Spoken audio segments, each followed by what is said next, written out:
कैसी रही तुम्हारी जर्नी 10 साल की? बहुत बढ़िया सर। मेरे ख्याल से हम आपस में मिले हैं तो फिर से ऐसा लग रहा है कि बस अभी की बात है, यादें वापस वहीं चली जाती हैं।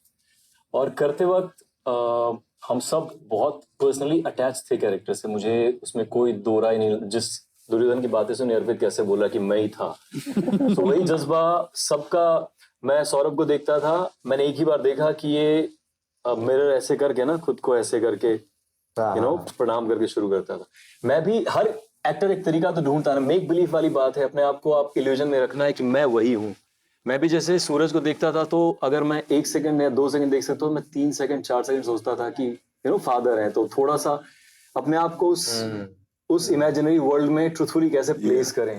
तो सब इतने जुड़े हुए थे और सबको सब वही नजर आते थे। फिर आप अवेलेबल थे रात के 2 बजे 3 बजे कॉल करने पे, आप कॉल उठाते थे, हाँ डिस्कशन होता था। और सबसे बड़ी बात है कि जितने पैशनेट आप थे वो सब पे ट्रांसलेट हुआ। उस दिन में मैं कह रहा था कि कॉम्प्रोमाइज करने लग जाए तो भी होता चला जाएगा, अगर नहीं करना है तो फिर जद्दोजहद होती है और उसी में आदमी अच्छा काम कर पाता है। तो इस तरह की मेंटल थॉट प्रोसेस तुमने अपने कैरेक्टर के साथ में you kept it through starting से एंड तक कि मैं कर्ण हूँ तो मेरी सोच ये रहेगी यू, और क्या क्या तैयारियां की तुमने? मुझे कर्ण को समझने में कभी दिक्कत नहीं हुई, क्योंकि मुझे लगता है कर्ण बहुत रिलेटेबल कैरेक्टर है। जैसे कहते हैं वर्ल्ड को 2% लोग रन कर रहे हैं, बाकी 98% क्या है, कर्णीय जूझ रहे हैं आगे बढ़ने के लिए, तो इसीलिए रिलेटेबली क्वेश्चन बहुत ज्यादा उसमें। तो मुझे उससे आइडेंटिफाई करने में प्रॉब्लम नहीं हुई। और मैं भी जहां से आता हूँ मुंबई आके काम करना, लेकिन असली जद्दोजहद थी अब इनकी सुरक्षा करना है मुझे।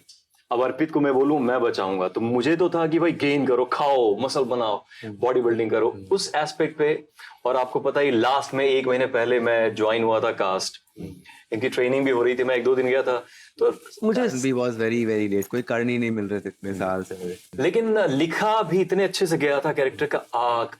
और सबसे बड़ी बात है कि वॉरियर साइड समझ में आता है जब उसका इनर लाइफ, इनर वर्ल्ड कैसा है, उसकी वल्नरेबिलिटी कैसी है, रिलेशनशिप राधा माँ और कुंती, दोनों माएँ हैं लेकिन दोनों से अलग इक्वेशन है।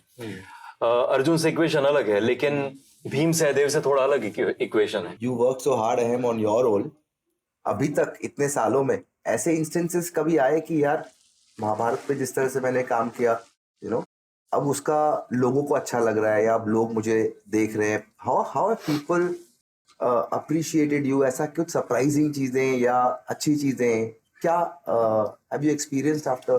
टेलीविजन में आपने आदत खराब कर दी इतने अच्छे से। एक तो लिखा हुआ था सारा कुछ, करेक्ट मोटिवेशन जस्टिफिकेशन चीजें आती थी और आंसर मिलते थे, तो आदत हो गई कि अच्छा सोचने, मतलब कहने का मतलब कि एक टेम्पलेट की तरह काम करने लगा। As an actor it help me lot to find correct questions और उस वर्ल्ड बनाने के लिए उसमें दिख रहा था। बाकी प्रोजेक्ट में तो सीरियल में कहाँ दिखता है, आपसे ही पूछता था तो मतलब मालूम पड़ा माँ को आप सोच रहे हो मेरी माँ नहीं, अचानक माँ आ जाती है। चीजें बदलती हैं टेलीविजन में आमतौर पे, लेकिन महाभारत में इतना सब कुछ सटीक था तो टेम्पलेट आगे तो यूज करना बहुत मुश्किल हुआ कहीं भी।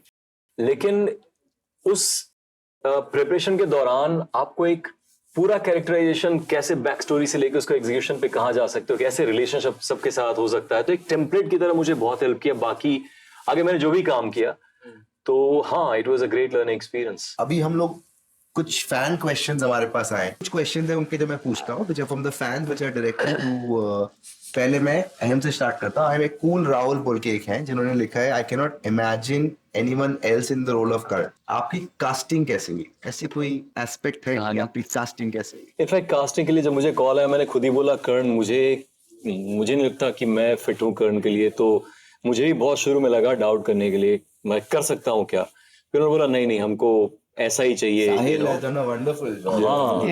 क्योंकि मैं ऑनेस्टली बता रहा हूँ मुझे कैरेक्टर को समझने में, एग्जीक्यूशन में डाउट कभी नहीं लगा। मुझे फिजिकली और क्योंकि जरासंध को 2 दिन में पटक, इस तरह का जो मैं पढ़ रहा था, मैंने कहा यार मैं कैसे, हालांकि सोल क्या होगा उससे मुझे आइडेंटिफाई करने में दिक्कत नहीं हुई। ये ट्रिकी है ना सब्जेक्ट महाभारत, थोड़ा भी डिलीट करेंगे तो बैकफायर, बैकस्लैश आ सकता है, बैकलैश आ सकता है।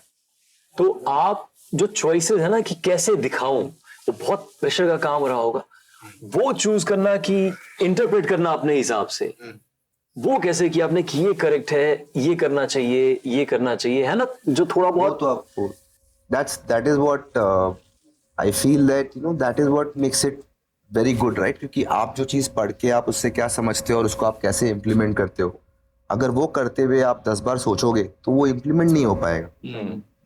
आप जो चीज़ करना चाहते हो उस पर फेथ रख के उस पर कॉन्स्टेंटली लगे रहना पड़ता है, तब जाके वो चीज़ फाइनली होती है। बिकॉज वरना और उस जर्नी में 10 बार आपको ये भी लगेगा कि क्या आपकी चॉइस करेक्ट है, क्या ये सही है, क्या ये नहीं है। ये जर्नी सबकी होती है, but I feel that is why I keep saying this thing of keep believing, because I feel that it's your belief in what you want to do consistently that defines your journey.